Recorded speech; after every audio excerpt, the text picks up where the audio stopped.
Maquetar un sitio web compuesto por filas y columnas es algo muy sencillo si conocemos y manejamos la propiedad flex. Pero supongamos que necesitamos combinar esas filas y columnas para lograr algo así. Con flex podríamos lograrlo.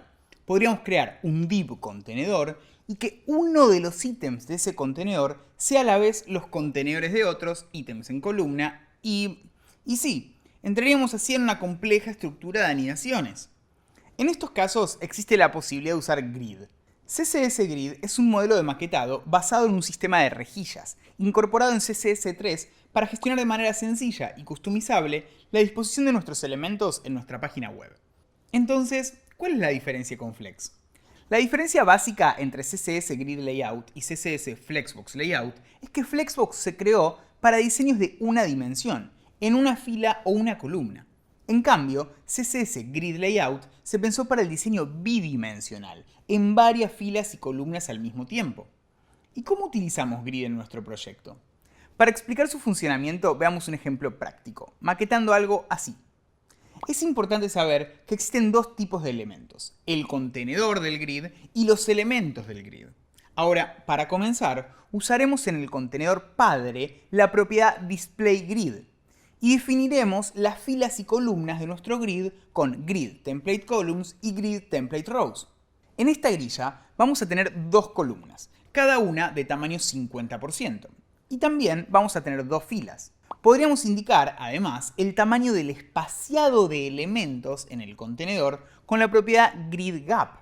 Podemos indicar dos valores si queremos espaciar tanto las filas como las columnas. A continuación indicaremos a los elementos si queremos que ocupen una o varias filas o columnas con las propiedades gridColumnStart y gridColumnEnd. Esto indica que se expande desde la primera línea de grid hasta la cuarta, es decir, ocupa las dos primeras columnas, y si tenemos dos columnas tendremos tres líneas de grid, es decir, siempre vamos a tener una más que el número de filas o columnas. Para las filas funciona exactamente igual.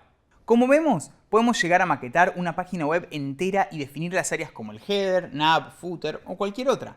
Con Grid Template Areas podemos asignar nombres a nuestras grillas. Con esas áreas nombradas podemos hacer referencia a ellas, en lugar de números de línea, para posicionar nuestros elementos. Ahora podemos centrar nuestra atención en los elementos, dejando a un lado las reglas Grid Column y Grid Row, en favor de Grid Area. Esto hace que el maquetado de la página sea mucho más fácil. Claramente estamos ante una herramienta muy poderosa y que para dominarla es necesaria mucha práctica y dedicación. Para resumir entonces, utilizar la propiedad displayGrid en un elemento contenedor aclara que su comportamiento será el de una grilla, afectando así a los elementos que tendrá adentro. En el mismo elemento padre utilizamos propiedades para aclarar la cantidad y el tamaño tanto de las filas como de las columnas.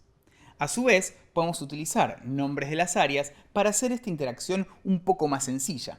Y podríamos modificar los elementos particulares de la grilla para aclarar que se expanden un poco más de lo habitual. Ahora sí, vamos a practicar un poco sobre displayGrid.